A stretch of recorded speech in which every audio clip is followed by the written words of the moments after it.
This is Dr. Tina Cannon from ChattState. In this segment, we're going to be looking at hypothesis testing, how to use the TI calculator to test a claim about a proportion. And what we want to do is we want to look in the course, and we want to use a handout from calculator instruction in Unit 4. And we will go to hypothesis testing proportions.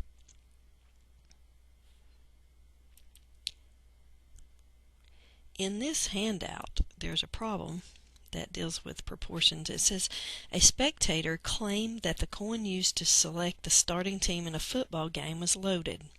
To prove that the coin was not loaded, an experiment was conducted to see how many times the coin landed heads up.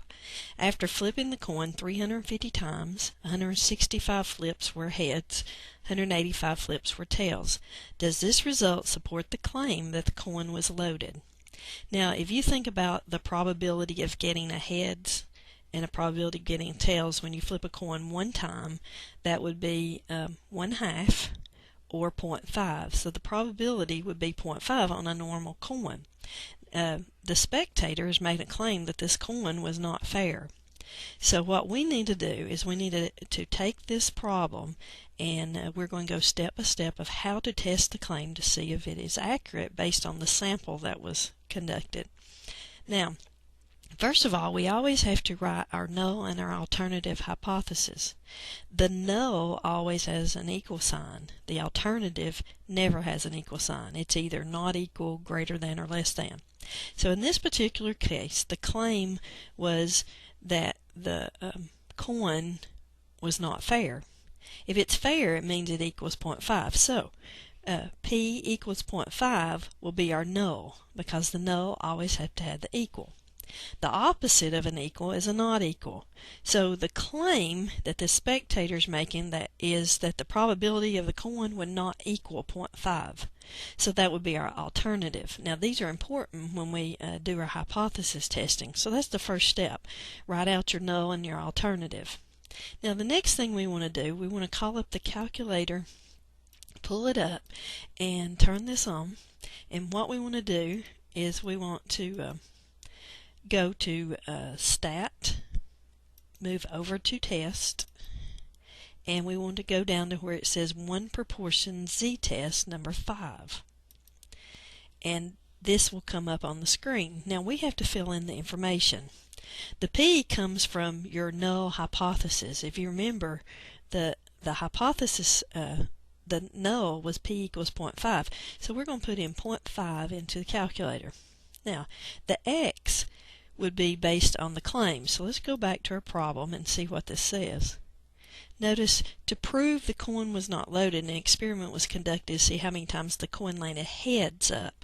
So that would be considered a success if it lands on heads. So our N will be the total number of times that the coin was flipped. So that's 350. That's N.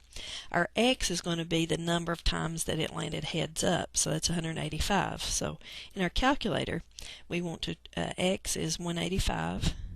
Let's see. No, I'm sorry. What is it? 165. And the total number will be 350. Okay. Now the next part comes from your alternative statement. You have to select, was the alternative a not equal, a less than, or a greater than? In our case, it's a not equal. So we move down to not equal and push enter to highlight this, and then we want to calculate all of our statistics that we need to answer this question. Okay, so this screen comes up. Now we're going to move down, and you can see all the steps of doing what we just did. And what I want to do is look at these different parts. Okay, first of all, this is the screen that come up on this. So we're just going to look at this screen that we have here. Notice it, the output screen. The calculator, notice it's showing us that our alternative was 0.5. our test statistic, our z-test statistic, which you can do by hand. There is a formula. If you want to do this by hand, you can use the formula. It's on your formula sheet. But the z, or the test statistic, is a negative 1.069. Okay. The next thing is our p-hat. Okay. This is the part that we're going to use to test our statistic. The p-hat, the 0.471 is the p-hat. The p-value is 0.285, okay, p-value, and then the number in the sample is n. Now, what happens is when we work with this, I have a picture drawn for you to help you see this. Since it's a not equal, that means it's a two-tailed test, a not equal, and in our z, it's a negative 1.069, which will be located here, and a positive 1.69 will be located here. Okay, the area under these two tails is the p that we have is 0.285. Okay, now what happens is to test this, we're going to use what we call the p-value method in hypothesis testing. Okay. What happens in this particular problem, we were not given a level of significance. Now, if you remember back in the section where we dealt with proportions, if your probability, or with probability, if your probability is less than 0.05, there was a, remember, it was unusual. Okay. In this particular problem, if they do not give you an alpha or a level of significance, you can assume it's going to be 0.05. If they do give you one, then you'll use that. But what we want to do is we want to compare our p-value to our alpha. Now, if you go back, your p-value is 0.285. We want to compare it to our alpha. In this case, we're going to use 0.05. Well, if we do, we see that our p-value is greater. Now, this is very important, and you may want to write this down. If the p-value is less than or equal to alpha, you reject the null hypothesis and conclude that the sample data support the alternative. If the p-value is greater than alpha, you fail to reject the null, and you conclude that the sample data are not consistent with the alternative. Okay, so the two things you're looking at to see p-value is greater than or less than alpha. Well, in our case, alpha is 0.05. Our p-value is 0.285. That is greater. Now, if you look at this, if the p-value is greater, then we fail to reject the null. So let's go back up to our original problem. If you look at the original, where is it? Here we go. We failed to reject the null, which says the probability is 0.5, which that means we reject this claim, or the data does not support the claim. Let's put it that way. So in this case, we are going to accept this. Now, to make a formal statement, what we want to do is we want to look at something else that's in your course. If you go to Student Resources, go to the Formula and Tables, pull this up, down at the, let's see, here we are. This is how we're going to state our claim, our hypothesis state, our final conclusion. We'll get this right in a minute. If you look at your original claim, the original claim said that the spectator claimed that the coin was loaded.